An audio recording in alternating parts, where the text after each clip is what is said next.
last time.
God is my source, God is my power, God gives me everything I need.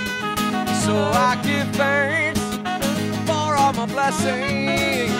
God gives me everything I need. Yeah, yeah, yeah.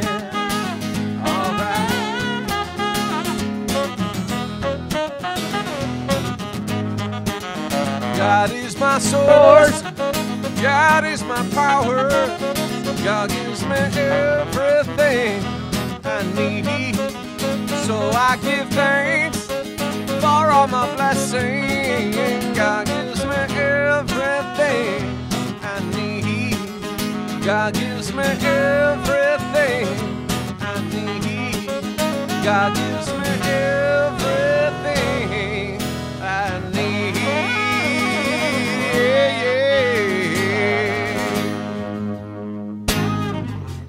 All right, good morning. How y'all doing? Good. Pay no attention to the reverend in the back there. She's getting us sorted out because we forgot to took the candles out after the last service. So welcome all. If you haven't been here before, I think we're all locals, but if you haven't, or if you're joining us on online, so can we, Michael, can we switch to this camera here for a second? No? Okay, wave everybody to the folks online. Say welcome.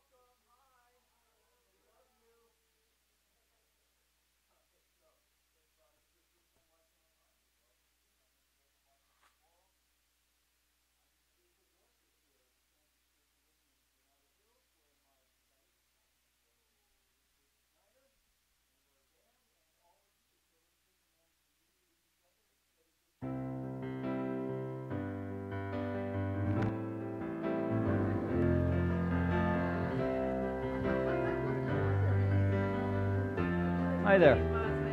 I like the new do. Do you? Yeah, let's do it. Yeah.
They've grown a giant. We sent them a boy, and they returned a giant.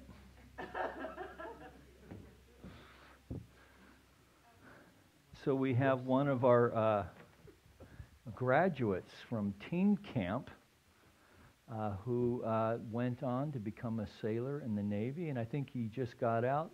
Can you stand for a moment, Greg, so we can thank you for your years of service?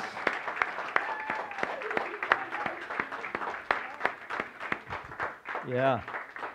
Believe it or not, there was a time when he was like this tall.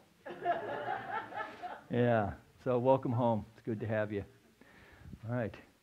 So let's all take a nice, deep, conscious breath. Exhale. Allow ourselves to surrender to this moment, this eternal now moment as we come together for our call to service, which we call lighting the flames of faith.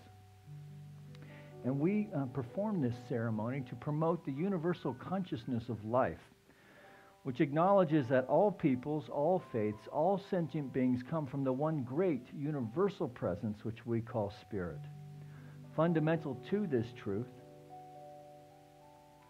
is the unifying nature of all religious thought and experience which we honor here this morning. So as Reverend Elizabeth lights the first candle, it's for the Tao, honoring the universal path of harmony and equilibrium, the natural way. We'd light the second candle for shamanic traditions, honoring the beliefs and practices of all indigenous peoples, the way of primal spirituality. We light the third candle for Hinduism, honoring the path of knowledge, action, and devotion. We light the fourth candle for Judaism, honoring the ethical path of living by sacred law. We light the fifth candle for all forms of Buddhism, honoring the Four Noble Truths and the path of compassion. The sixth candle we light for all forms of Christianity, honoring the Christ consciousness as the path of love. We light the seventh candle for all forms of Islam, honoring the path of submission to the will of God as the highest calling.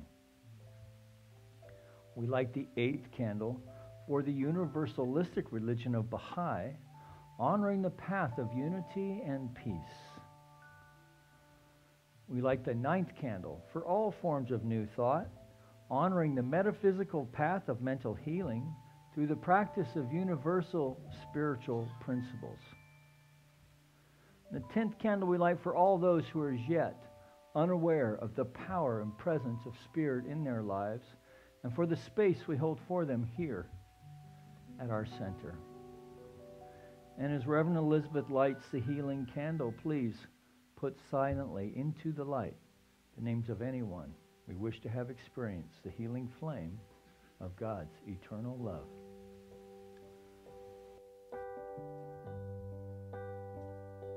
In this moment, in this place,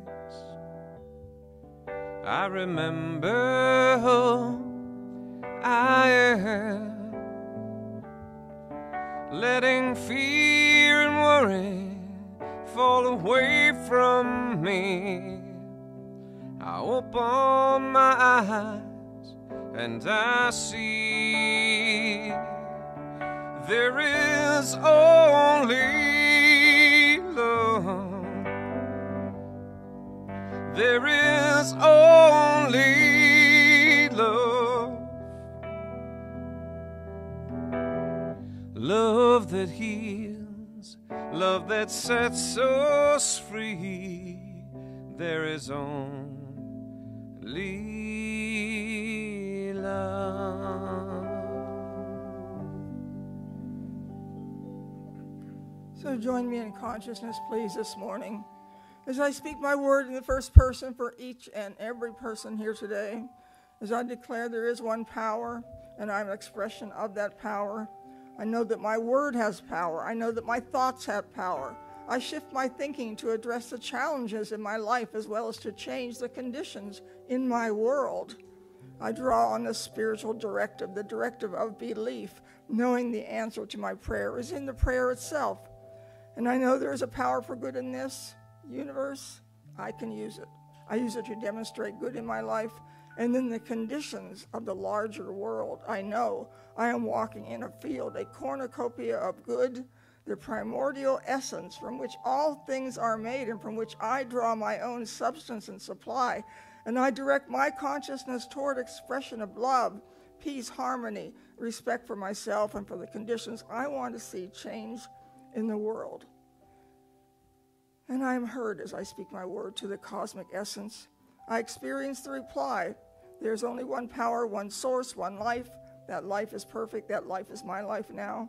And with love and gratitude, and for all this good flowing into my experience, I release my word into the law of mind, knowing it returns me, multiplied abundantly. Together we say, and so it is. So good morning. So I was actually rewriting my talk today because I went out to get the LA Times and I saw the Women's March was on the front pages. And women are roaring as one, it said. Because of you, the revolution is rolling. This from actress Natalie Portman to the marchers, which has been drawing on that Me Too as a galvanizing force. Well, marches took place across the country from big cities like LA, New York, Chicago to smaller towns. And while Me Too was all about sexual assault and misconduct, the call now has moved to speaking out for political change, with the emphasis on running for Congress, impacting elections. As the headline says, Me Too shows its teeth.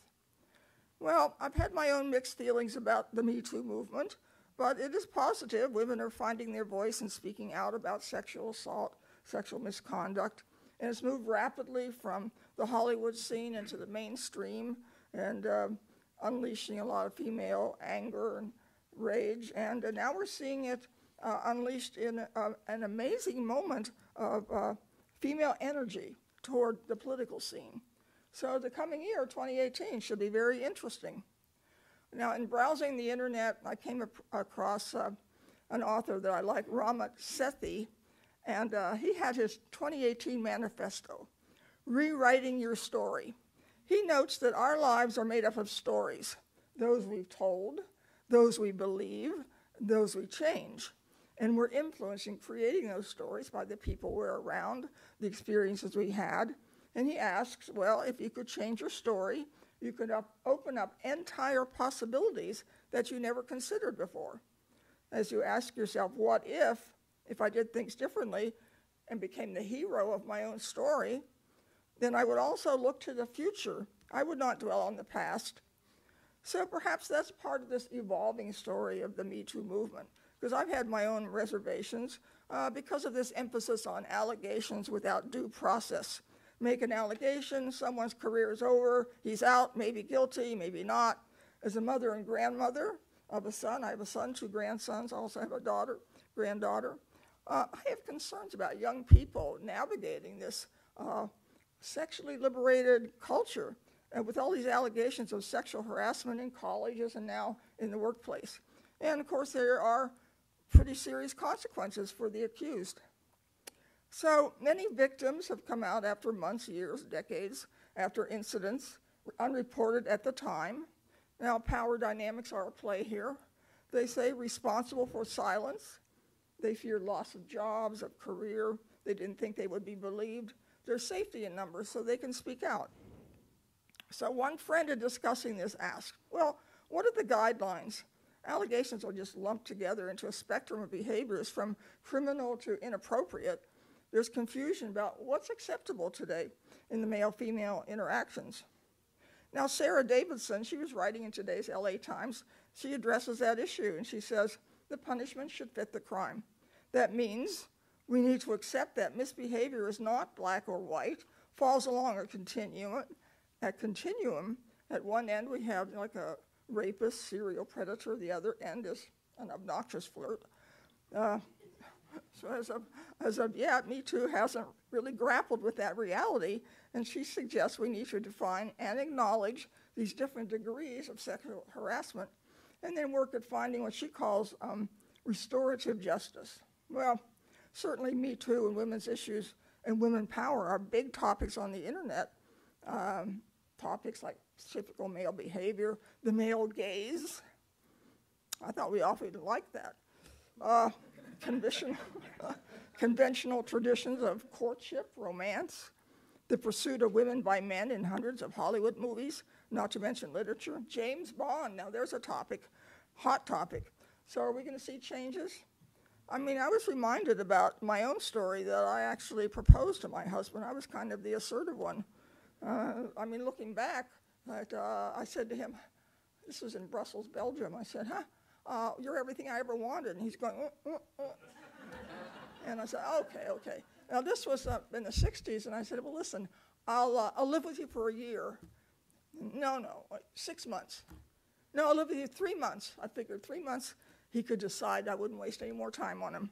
And as a matter of fact, he left. He went off to graduate school. I went off to Paris to study French. Figured I'd go to New York with my girlfriends and start a new life there. And what do you know? He proposed, and he said he'd been a timid squirrel, and we'll get married. So that was my story. Well, Peggy Noonan says, America needs more gentlemen. The age of social media has worked against the ideas of decorum, dignity, and self-control. And if it's hard to be a gentleman when fewer women around you seem interested in being ladies, that's when you step up your gentleman game. Teach and inspire. Well, personally, I think there are lots of gentlemen out there. My husband was a gentleman. The people in my family are gentlemen. So we don't read about those stories because they're not front-page material. We read about the victims and the bad guys. But as I looked through Ernest Holmes' Science of Mind, I was looking for the word victim, and it's not in there. Because we, as religious scientists, do not see ourselves as victims. We are expressions of God in action, authors of our own destiny. We don't skate helplessly along the surface of this crazy world of conditions. We make choices. We figure out how we're going to navigate it for our highest and best good. And if life throws us challenges, well, we stand up to them. We're proactive, protagonists in our own stories. So looking at the Me Too movement, from this perspective, I think it fits into the philosophy because women are already moving out from this victim mode. I hear them calling themselves survivors. Now they've moved to political action. So there may be excesses to be grappled with, but it's an evolving story. It's just not over yet.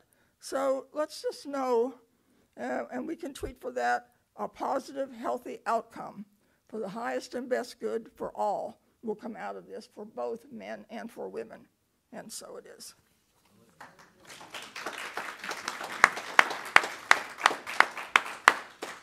Morning, everybody. Nice to see you. Please welcome David and Kent in the band today.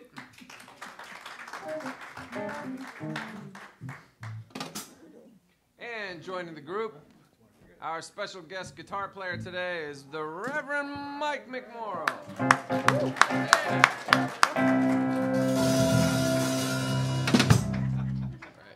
Hope you enjoy the show. Yeah. And straight out of Santa Clarita, the coolest lawyer there ever was. Mr. Jerry Reinke.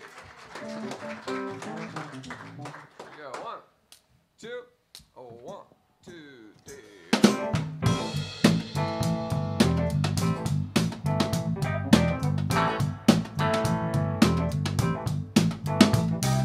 You may be an ambassador to England or France.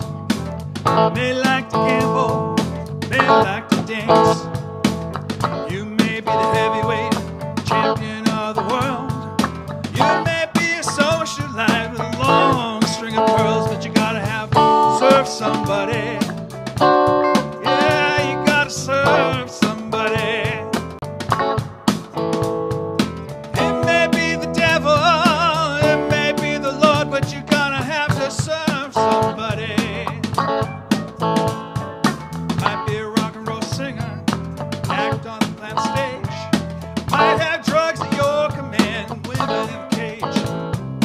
Maybe a businessman, some high degree thief.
but you're gonna have to serve somebody.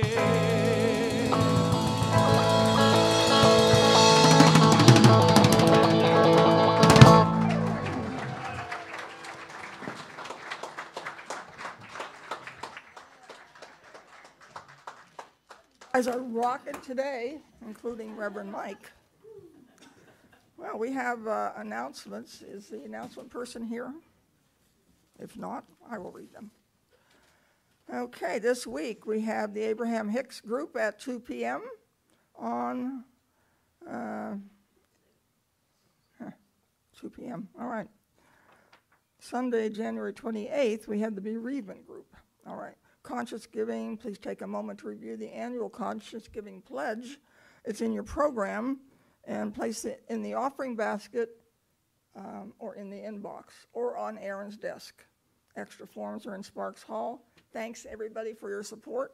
Keeps the air conditioning on and the heat. So stop by the center shop today. We have local artists and crafts. It has a wonderful selection of literature to help you with the get the new year off to a good start. And send us your photos. So if any of you have photos of center activities, we'd like to have them. You can send those, I think, to Aaron, who's our administrative assistant. And if you would update your contact information for the new year. Use the form in your program, because we want to make sure that we can reach everybody when the need arises. So I think that's it. Up there. All right, let's stand. Declaration of Principles.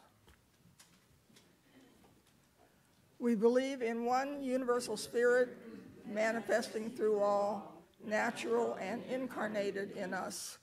We believe the universal spirit is personal to and reveals itself through everyone who recognizes its presence. We believe our faith operates upon a law of mind, which automatically manifests in our experience according to that faith. We believe in the unity of all life and the immortality of the individual soul, forever expanding. We believe in the eternal goodness, the eternal loving kindness, and the givingness of life to all.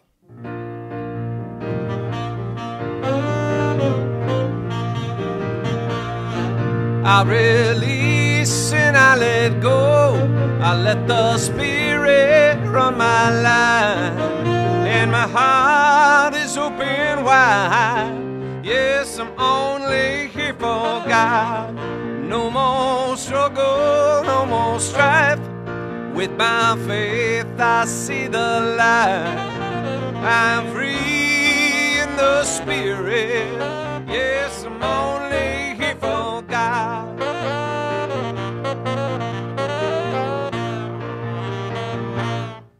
I release and I let go.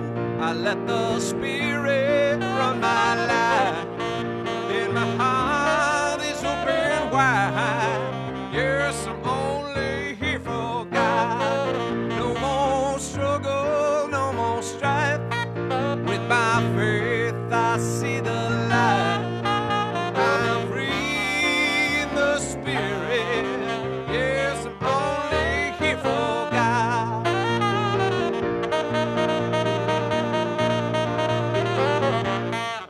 I release and I let go. I let the Spirit run my life, and my heart is open wide. Yes, I'm only here for God. No more struggle, no more strife. With my faith I see the light. I'm free in the Spirit. Yes, I'm only here for God. Yes, I'm only here for God. I'm only here for God. Yeah.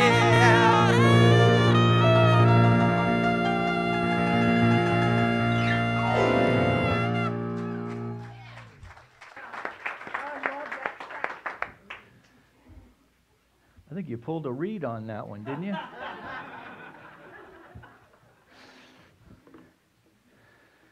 All right.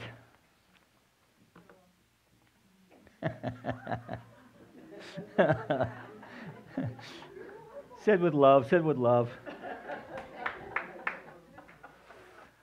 Yeah, so, we had another milestone. I love when this happens. So you got some kind of a credential.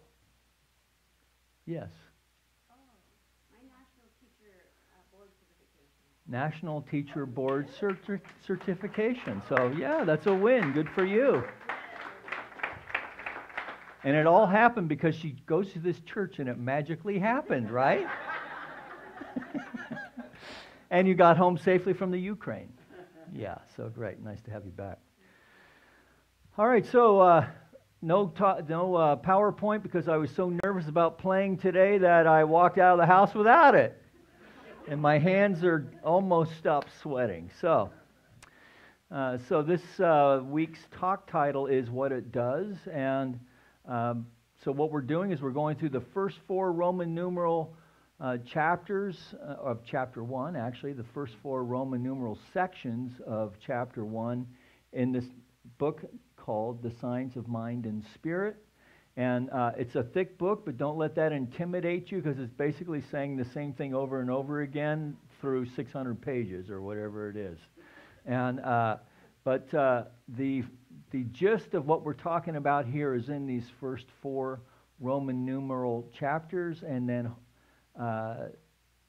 it expands upon them, including it has spiritual mind treatments in it. It has the teachings of Jesus from a metaphysical viewpoint. So there's a lot of good stuff in it. So if you don't have a textbook, we have a bunch of them. So we just have to get them in there. They're in the other room. So if you go looking for one, don't let Leslie freak out. We have them because I forgot to tell her I was going to say that today. All right. So we're exploring this stuff. And the first week of the year, we played around with the thing itself, the notion of expanding the way we believe and think about concepts of divinity. We reviewed how, by his observations, the writer, mystic, poet Ernest Holmes prods us into and encourages us into a deeper contemplation of what spirit is and the names that we call it, and how, no matter how great our understanding currently is through logic and experience, the Spirit is even bigger than that, way bigger than that, because we're playing with the infinite. The following week, which was last week, we took what we called the 100 Names of God and explored how this power and presence works in the world, or the way it works. And last week, we also spoke to the impact of great teachers and leaders who use the power of faith and belief to address injustice in nonviolent ways. And we used the lives of Dr. Martin Luther King and his mentor, Reverend Dr. Howard Thurman, as examples. However, I think I neglected to make the point that they did so by first stressing personal responsibility in the ways we think and act. So, it all begins within. It all begins within. So, in the civil rights movement, it didn't just happen by accident, right? People went through workshops for years to learn how to respond to abusive acts upon their person without reacting in violent ways. It's not an easy thing to do, particularly if you are a guy like me. So, it all starts within. And this power, so that this idea then is that the power of spiritual practice, because both of these guys were Christian ministers who were really steeped in mystical Christianity, right? So a deep spiritual practice coupled with thought can change not only from within, because that's where the change starts first, but through that example then, we change the hearts, the minds, the actions, and ultimately the race consciousness to create a new normal. So this has kind of been unfolding to where we now have concepts of marriage equality and so forth. So it appears, as it should be, I might add. And I have to say, I've had my own journey on this path. I remember in the 90s, the whole idea of political correctness, that kind of made me nuts, right? It's like you have to be so careful about the way you said everything now. And I think we're kind of experiencing that again, except that now we know what the world looks like if you don't practice political correctness. People just say whatever the hell they want, and that's not helpful, right? So our community, we learned yesterday at our practitioner symposium that only 7% of what we say is conveyed, is communicated when we speak. It was like 58% is our posture, right? And the other is tone. Right, honey? Or, right, honey? Right? Or you got nice dress. Or, nice dress. Right? The way we communicate. Which, you know, we are, man, things are getting stirred up. So we saw this happen, and we thought maybe that work was all over. And so my take on all this stuff as a guy, what appears that I'm witnessing is kind of a new movement. A new movement. So the marches get our attention, and whatever we think about that. That's our work to do, by the way. That is our work to do, whatever we think about that. But I am heartened by stories of conservative and progressive women who deeply disagree on some things, but they are having deeper conversations on how to work together on the things they agree on, right? To move forward on the things we agree on rather than staying locked in to what they don't agree on, which is an example of the feminine principle, the receptive feminine principle that we teach here. So women may show us the way out of this thing by being receptive, and I hate to say this, but maybe all this sexual harassment stuff was, you know, the training ground, right? Just after being hammered, wait, no more, and I know what it's like to be on the other side, so I am receptive to another viewpoint so that we can maybe do something else and find our way out of the maze. So, the receptive feminine principle. So the many names of God. That's what we were looking at that first week. The many names of God, and then how does this thing work? So, when we understand and know that we want to open up our understanding of the way we see the divine and break down our structures of knowing around that, what happens is we open up in heart and in mind to a greater idea that the infinite power and presence is expressing in some new and dynamic way that maybe I just have a whiff of. Maybe it just starts as a divine discontent even. But we stay with it. We don't leave, we stay. So, the many names of God, we play around with that. And then we start to play around with knowing that not only are we thinking beings, but we can think about thinking. And in this way, we recognize there is power to thought. And through the power of our thought, coupled with spiritual practice, we can affect change in our life through using this thing called the law. The law of what? The law of cause and effect. Not within the context of reincarnation, which Holmes leaves that open to your own contemplation. You can make your own, conclusions on that.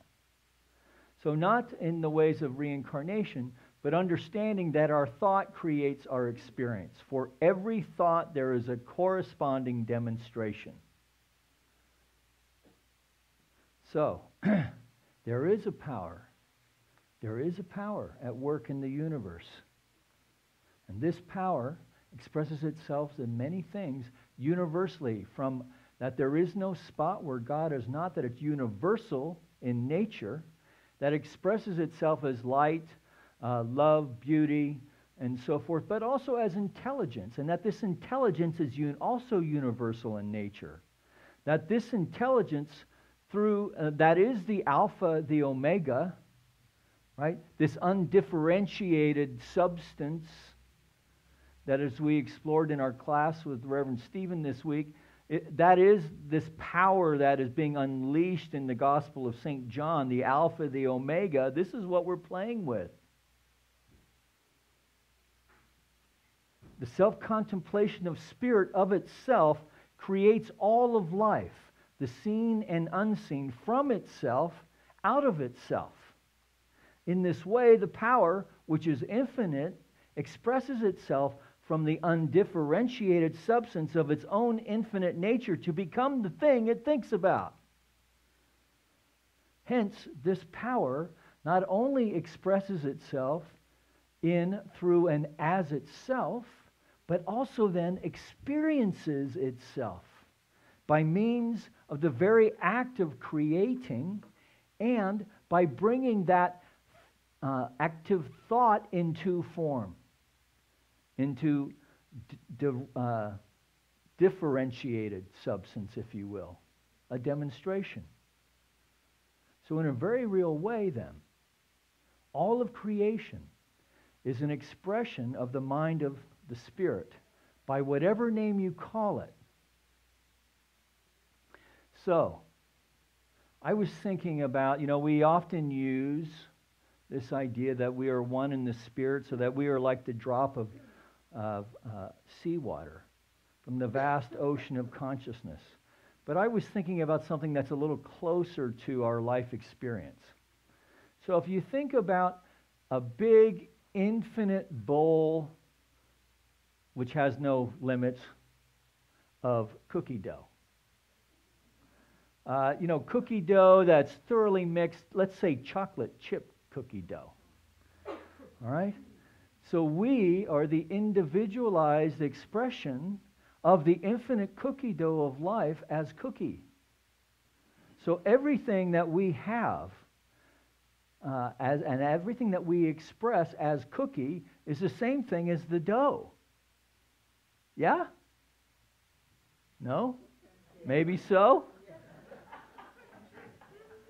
But then there's different kinds of cookies, right? There's soft and gooey and sweet, and then there's hard and crunchy, and there's room for all of it, and it's all good. I've never met a cookie I didn't like, which you may have noticed lately. So Holmes said, now I think that's pretty simple, but this is what Holmes says. The simplest way to state the proposition is this way: to say that we are surrounded by a mind or intelligence that knows everything, that the potential knowledge of all things exists in this mind, that the abstract essence of beauty, truth, and wisdom, the abstract essence of beauty, so think about that for a moment, beauty. What is beauty? Well, that's an interesting question, isn't it? Can you grab it? No, you can't really grab beauty, but it can grab you. Right? So an abstract essence. So it's that too. And that all of this coexists together in the mind of the universe. And that we also exist in it and may draw from it, because it's infinite. It's never going to run out. But what we draw from it, we must draw through what? The channel of our own mind. The channel of our own mind. So in this way, religious science is bringing together a couple of different disciplines. So it's bringing together mental practice of Buddhism through meditation.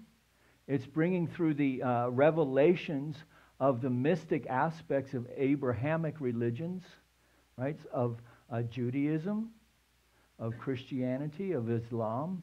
It's bringing this sense of the vastness of the universe, the vastness of time, of Hinduism, the vastness of living many lifetimes.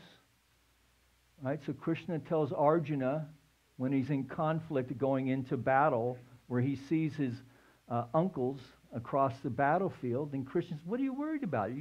He's got another life to live. It's all one thing, man. It's just life. The rise and fall of experience. Hindu idea, much bigger than the Greek or Western ideas. Vast.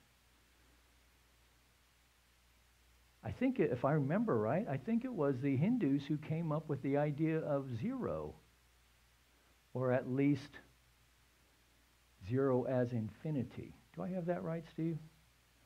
Anyway, we'll look it up on the internet. How's that? But all of this is really, if you think about it, is this unfolding of a continuum of consciousness, of the way that we understand the world, understand that there's something greater than we are at work in it, that we have a relationship with it, and that more than that, we have an effect on conditions through our spiritual practice of recognizing our common unity with the One, coupled by shifting and lifting the tendency of our present thinking to create maybe something that we're not so crazy about, to create, not only to create, but really to make welcome that which is the longing of our soul. So, Holmes says that we can only draw through the channel of our own minds. Now, he speaks to, in these chapters, about how there is the conscious or objective aspect of mind, and there's the unconscious or subjective. That all of this is universal. That there is a universal subjective mind, or a universal subconscious mind, if you like, and that this is where this is the creative aspect. This is the receptive feminine principle that receives the thought. So our thought, the assertive masculine principle, the thought, is a seed thought, a spiritual prototype, which descends within the feminine receptive principle, which is the law of life that only knows to say yes, and the effect then is the demonstration of our life. So Holmes uses the example of seed. The law then is like soil, and then the demonstration would be what? Seed, soil, plant. Now, we get frustrated with using this law because it's not happening fast enough. Now, what happens if you plant a seed into the soil and it's not growing fast enough and you dig it up? All right? What are you going to get? Maybe a germinated seed or a half-assed demonstration is what you're going to get. Did I just say that? A partially differentiated demonstration. How's that?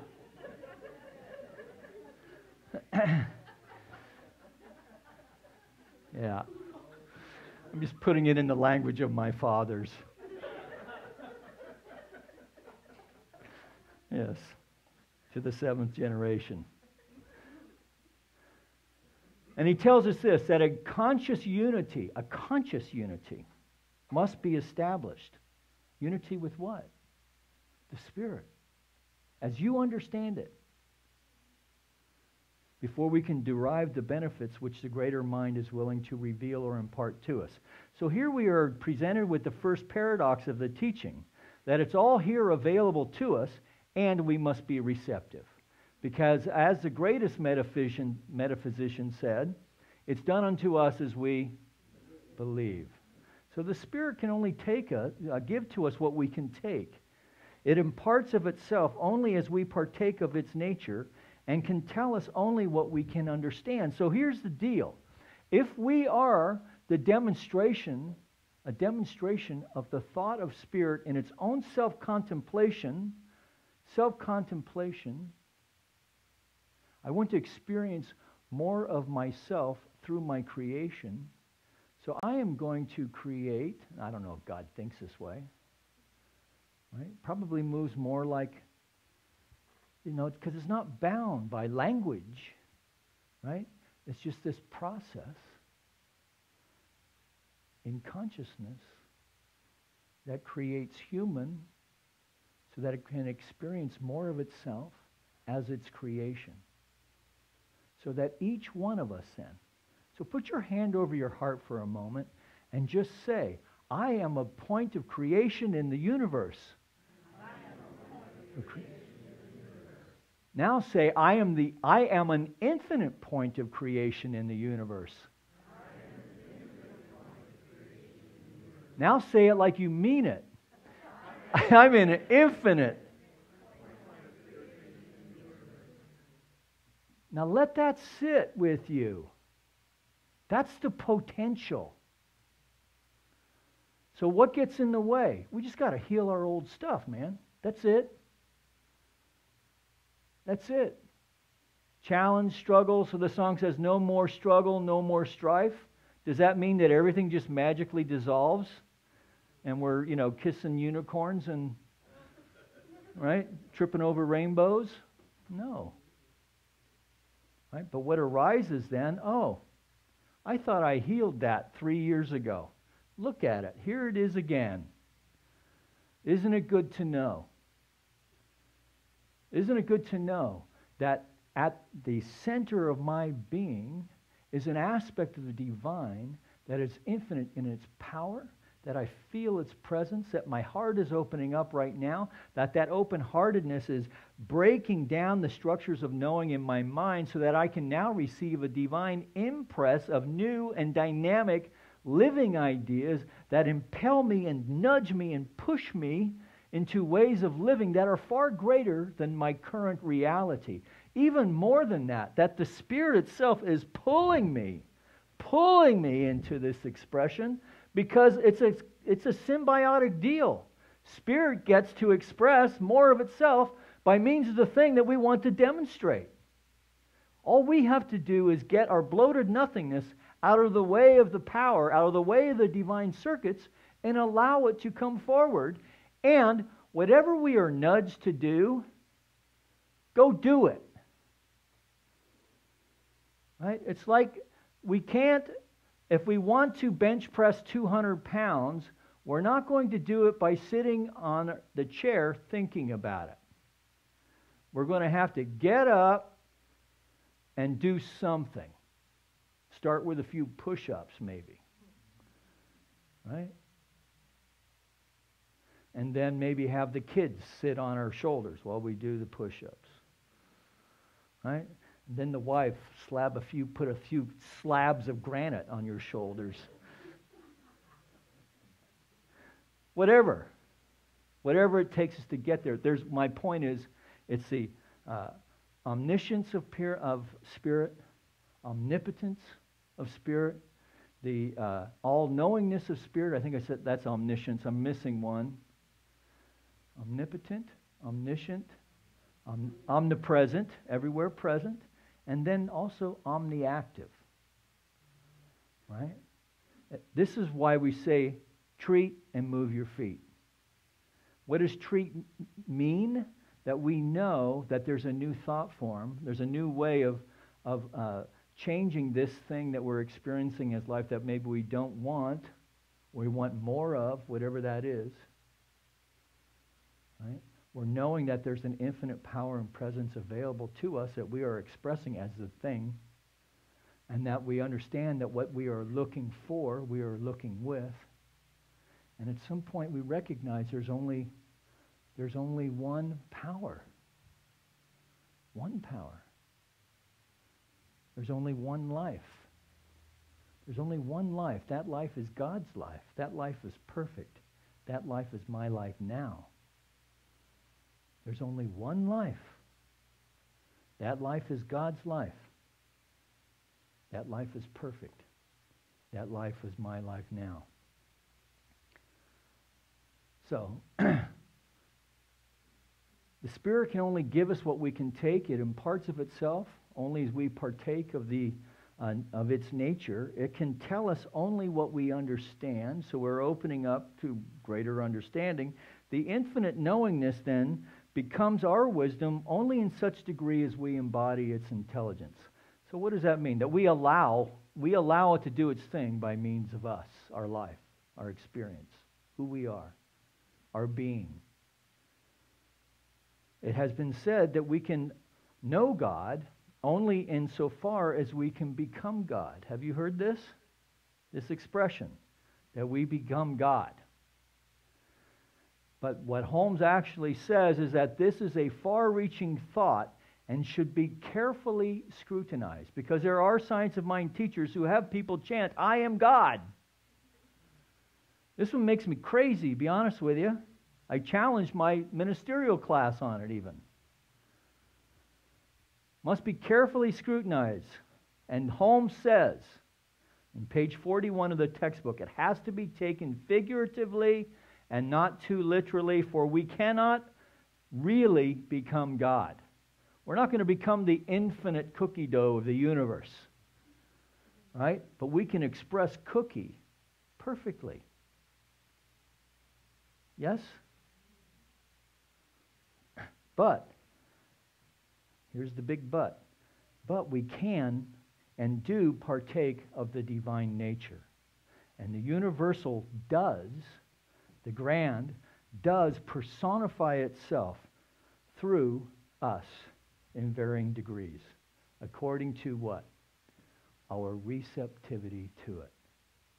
So the work really is to see beyond what we think we see to a greater truth that we know is available to it, until that truth that we see in our mind's eye becomes a thing that we see in the outer world. That's really what we're doing. Much more powerful way to live, I think. Yes? Yeah. So let's call the musicians forward before I get off on another 10-minute thread.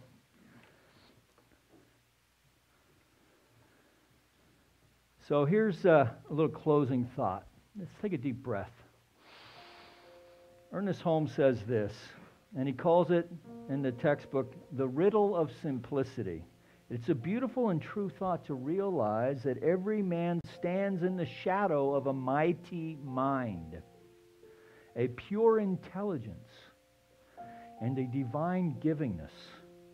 Not alone unto the great come the soft tread of the unseen guest. It's available to everyone, in other words. The arrogant have not perceived the simplicity of faith, but the pure in heart see God. The pure in heart see God. The farmer has seen the heavenly host in his field. The child has frolicked with him at play. The mother has clasped him to her breast, and the fond lover has seen him in the eyes of his beloved. And he says, we look too far away for the reality of the divine. It's right where we are. And so this week, as we keep holy the Sabbath, let's practice today seeing the divine right where we are. We can practice here and then take it out into the world. Practice it today. Take it into your work week. And then come in next week and we'll check in with each other and see how we did.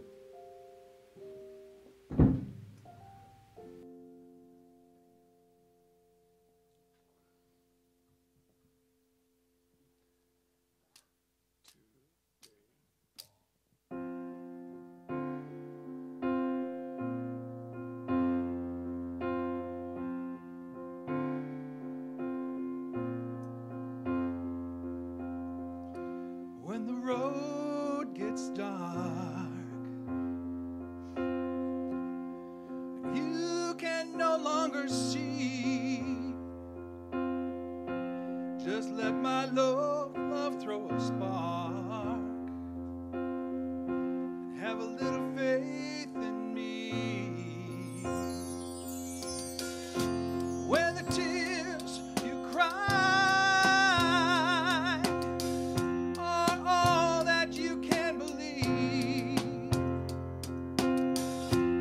give these loving arms a try.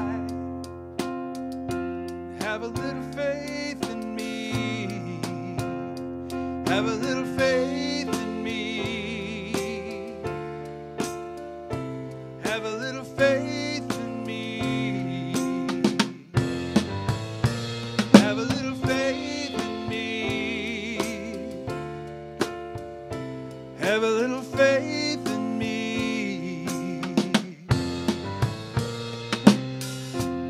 And when your secret heart cannot speak so easily,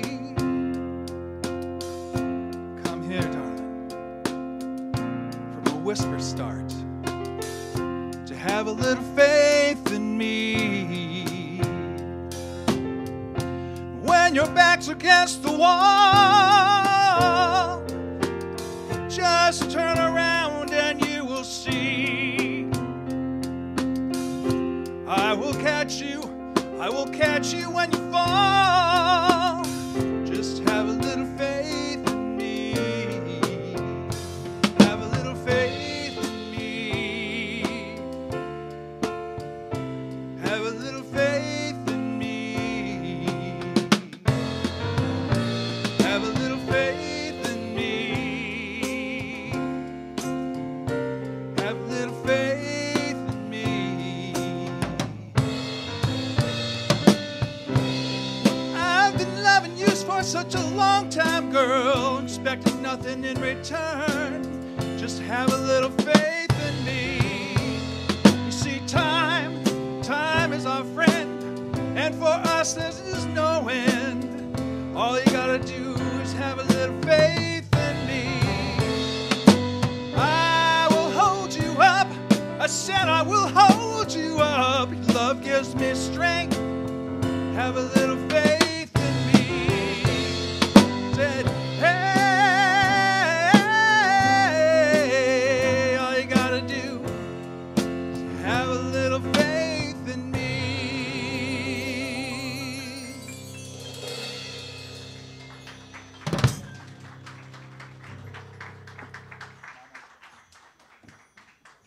All right, let's give it up for Jerry. Thank you, Jerry. Nicely done. Thank you, band. All right, so as we prepare our gifts for the offering, we'll invite our ushers to come forward.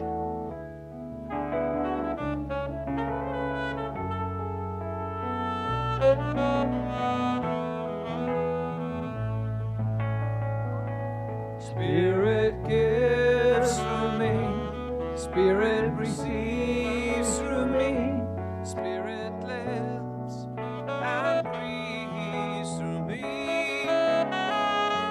Spirit lives and breathes through me. Spirit gives through me, Spirit receives through me, Spirit lives and breathes through me. Oh, Spirit lives and breathes through me.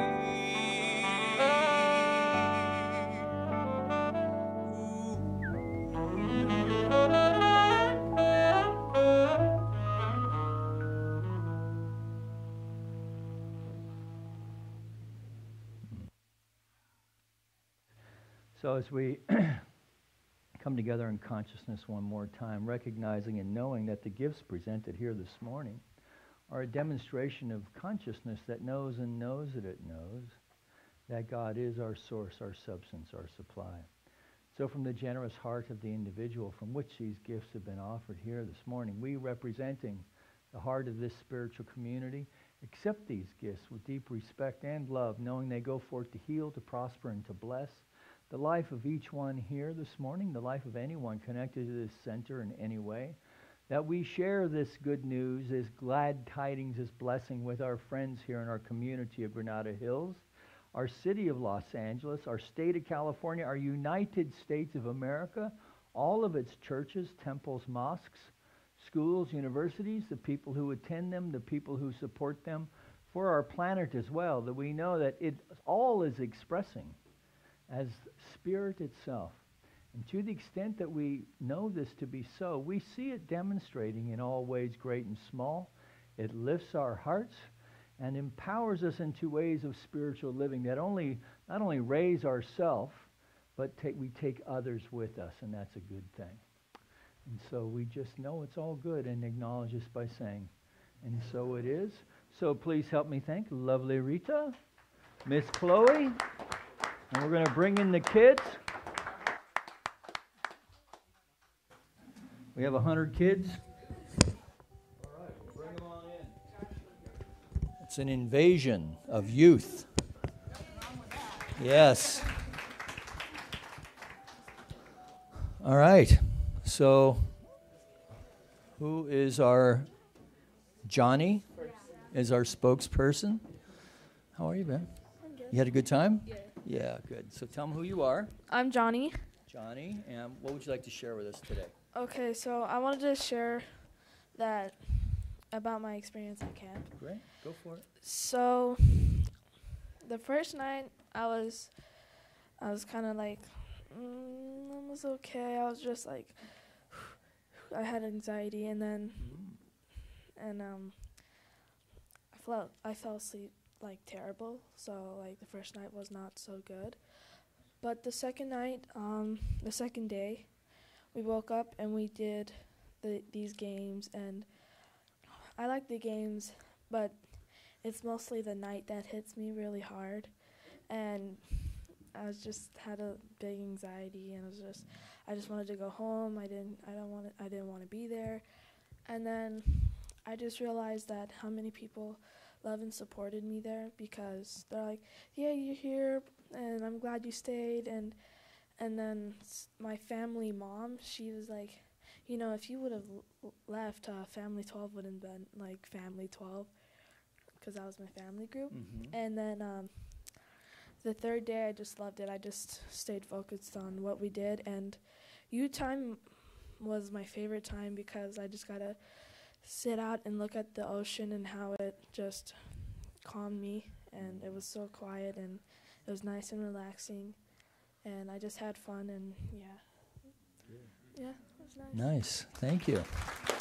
And thanks for our sponsors who helped sponsor the kids. Did you have anything to add there? No, you're good. You're just here looking good. Yeah, good. Francesca, no? Did you want to say anything? Well, camp was truly an amazing experience. I want to thank everybody who put that together. It was a wonderful experience for all of our youth group, and thank you so much. Perfect. All right, and the guys had a good time? It was all right? Had enough time for videos, maybe? No? Yeah? All right. Okay, good. Next year we'll have to get a couple more in the group, so I'd love to see you guys go to that, because I know you dig it. And summer camp is coming up, yeah.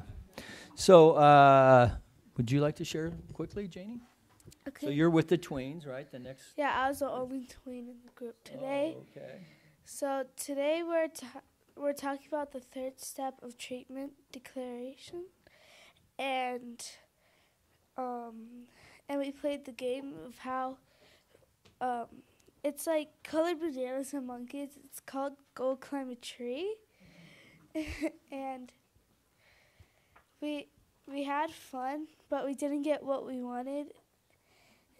Like no matter what, we probably had to go climb a tree. And the rules to the game is like, if they say go climb a tree, we have to high five and put our hands up, and then after that we have to the person that asked and the person that they asked has to give them a card. So it was really fun playing that, but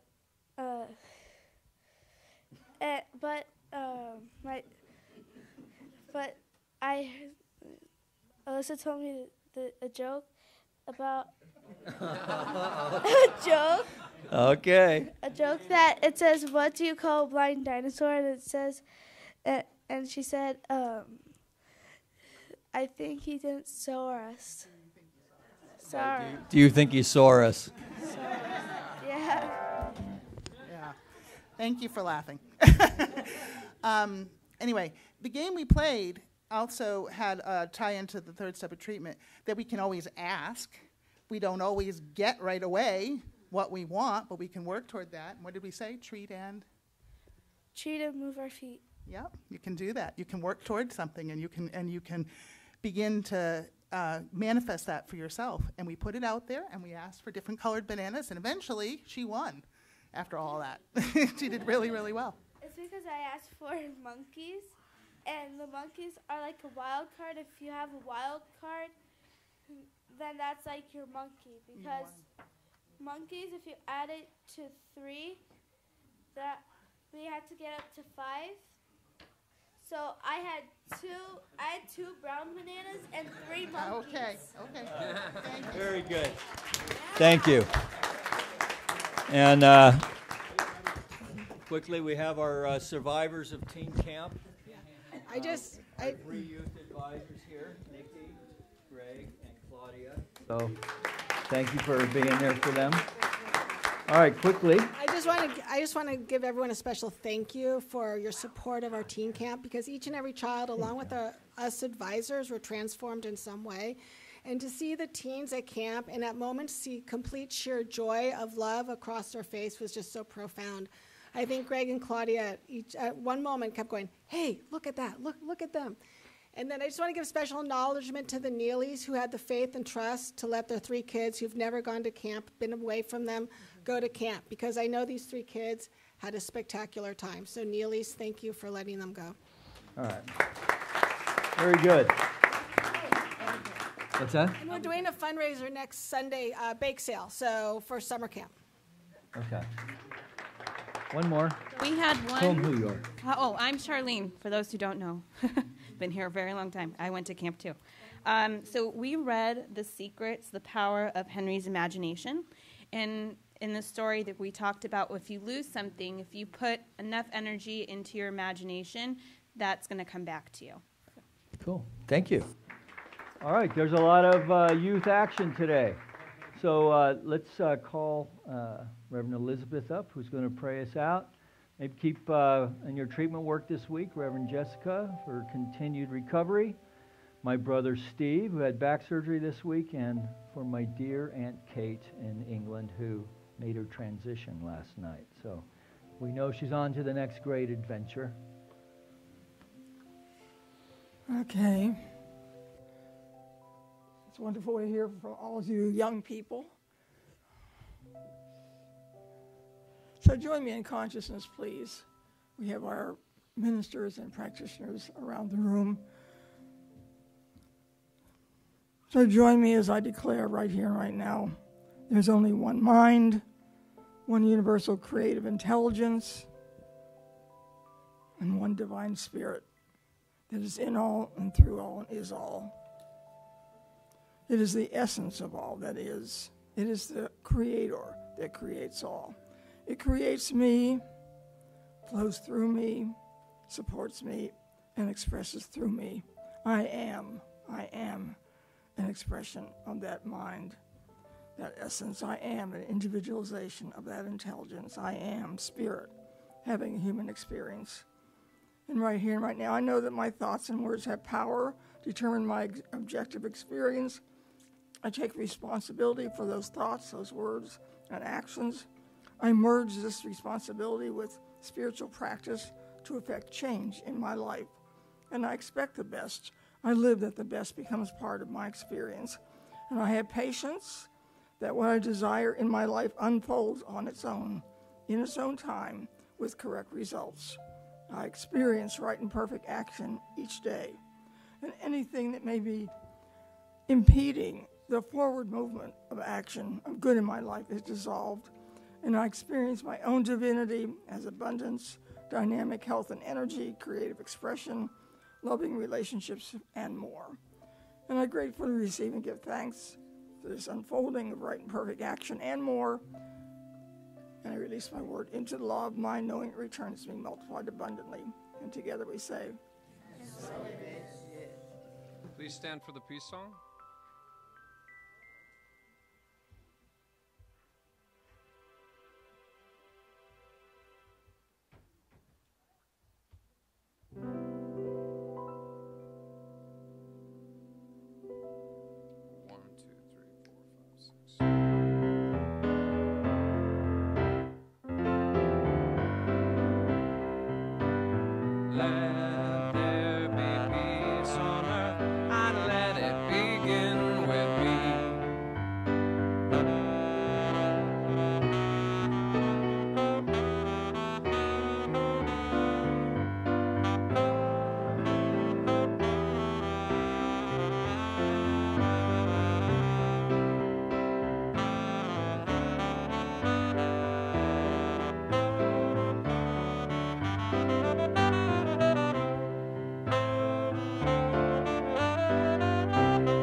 Thank